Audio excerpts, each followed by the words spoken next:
Krenulo je nadmetanje Dept, ko će na čelo Jack the Giant, ipak Aaron Blake blaga prednost u odnosu na Jack the Gianta i Ištvana Kozmu.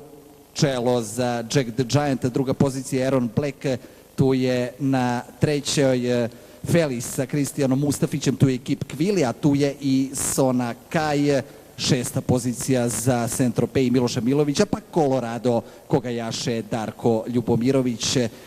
Duel, borba za drugu poziciju, iznutra Feli sa Kristijanom Mustafićem, s polja Aaron Black i Tika Vujkovića, i dalje gospodari stazom hipodroma u Šapcu Jack the Giant, u čijem je sedlu Ištvan Kozma. Pokušava da sada u ciljnom pravcu napade skroz s polja Kip Kvili sa Milanom Konkoljem, i dalje Jack the Giant s polja Aaron Black. Pokušava Feli iznutra, Feli sa Kristijanom Mustafićem, Jack the Giant dodaje Aaron Black. Da li može Tika Vujković do nove pobjede danas u Šapcu? Navaljuje i Saint-Tropez sa Milošem Milovićem, ide Aaron Black sa Tikom Vujkovićem. Aaron Black kao prvi prolazi kroz cilj. Druga pozicija Jack the Giant, tu je Feli, pa onda